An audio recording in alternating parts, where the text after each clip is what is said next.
अस्सलामुअलैकुम दोस्तों, आज मैं आपके लिए बहुत ही कमाल की अनोखी रेसिपी लेकर आई हूँ। यकीन मानिए आप लोग हैरान रह जाएंगे।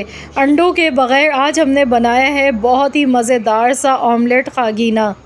इसमें मैंने बिल्कुल भी अंडों का इस्तेमाल नहीं किया है, लेकिन इतना मज़ेदार, इतना चटपटा ये बनके तैयार हुआ है आपकी सोच से भी ज़्यादा।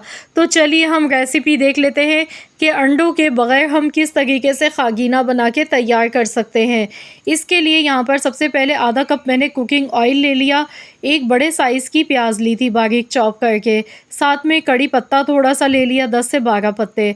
तो यहाँ पर कड़ी पत्ता अगर आपके पास नहीं है तो आप इसे स्किप भी कर सकते हैं, लेकिन अगर डालेंगे तो खुशबू बहुत अच्छी आएगी। साथ में 1 टेबल स्पून भर के लहसुन अदरक बारीक चॉप किया हुआ इसमें शामिल कर देंगे। आपने पेस्ट बना के नहीं डालना है, कोशिश कीजिएगा इसी तरह से बारीक ताज़ा चॉप करके लें ताकि खुशबू बहुत अच्छी सी आए। यहाँ पर प्याज को हमने पहले थोड़ा सा फ्राई कर लेना है। जब प्याज का हल्का सा कलर चेंज होने लगेगा तब हम इसमें कुछ मसाले डालेंगे। तो यहाँ पर अब इसमें मैं ज़ीरा डाल रही हूँ, 1 टीस्पून ज़ीरा, और साथ में हाफ़ टी स्पून कुटी हुई लाल मिर्च। मिर्चें मैंने यहाँ पर बहुत कम अभी डाली हैं, इसकी रीज़न आपको आगे चल के बताऊँगी। तो यहाँ इसे मिक्स कर लेंगे पहले अच्छी तरह से, और इसके बाद टमाटर इसमें शामिल कर देंगे। 1 मीडियम साइज़ का मैंने टमाटर लिया था, टमाटर को भी मैंने बारीक चॉप करके बिल्कुल एकदम लिया है। मिक्स कर लेंगे। तो मसाला ये बहुत ही इसका बेहतरीन सा बनके तैयार होगा।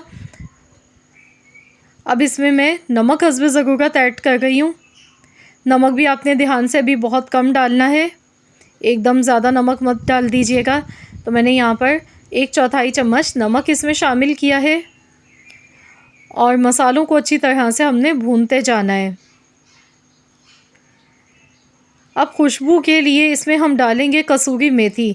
यहाँ पर 1 टीस्पून भर के आपने कसूरी मेथी ऐड कर देनी है, इससे बहुत ही बेहतरीन इसमें फ्लेवर आपको मिलेगा खाने को।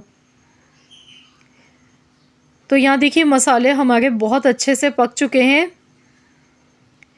तो मसाले यहाँ पर जलने नहीं चाहिए, नीचे नहीं लगने चाहिए। इसमें थोड़ा सा हमने पानी शामिल कर देना है, तकरीबन मैंने आधा कप के बराबर इसमें पानी शामिल कर दिया है।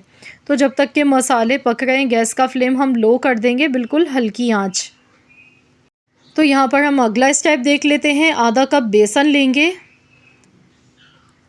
बेसन को आप रोस्ट करके भी ले सकते हैं या फिर एज़ इट इज़ ऐसे भी ले सकते हैं। 2 बारीक कटी हुई हरी मिर्चें, साथ में 1 मुट्ठी के बराबर हरा धनिया कटा हुआ, नमक हस्बे ज़रूरत, कलर के लिए हल्दी पाउडर इसमें जाएगा 1/4 चम्मच, इससे कलर खूबसूरत आएगा।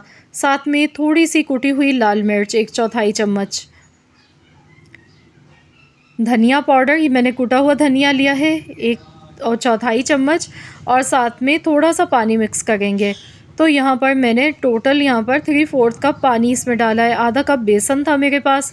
अब इन सारी चीज़ों को मिला लेंगे, चम्मच से या विस्कर से मिला लें। विस्कर से मिक्स करेंगे तो ये है कि ये जल्दी से मिक्स हो जाता है, गुठलियाँ जल्दी से इसमें खुल जाती हैं। तो यहाँ देखिए विस्कर से मैंने अच्छी तरह मिक्सिंग कर ली। अब इसमें फ्लेवर के लिए 1 चम्मच आपने दही शामिल कर देनी है।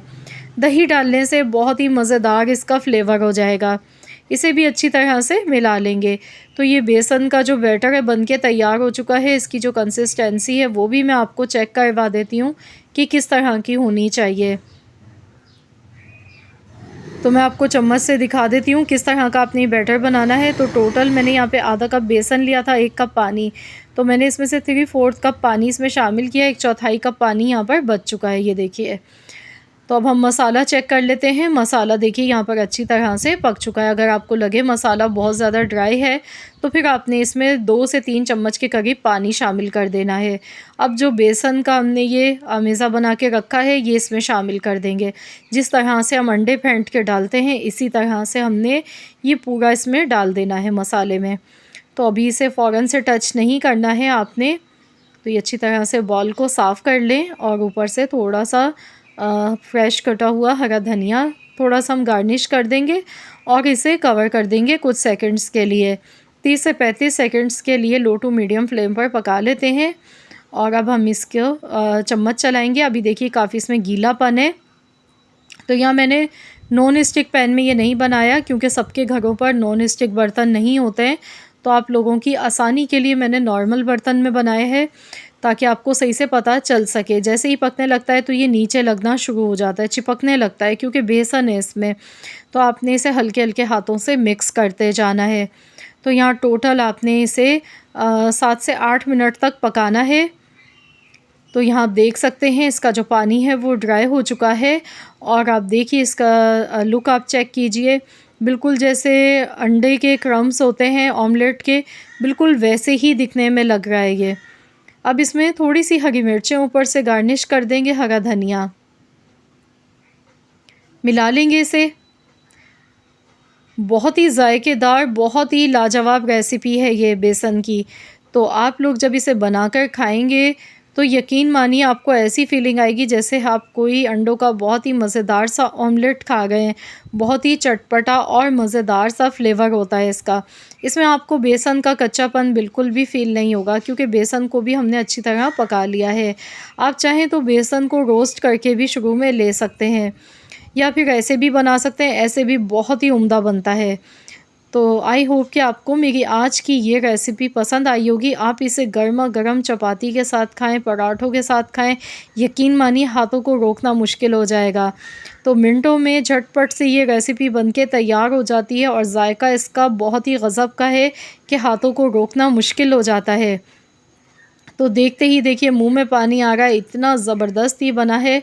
तो आप लोग ज़रूर इस रेसिपी को ट्राई करें और अपना फ़ीडबैक मेरे साथ ज़रूर शेयर कीजिएगा।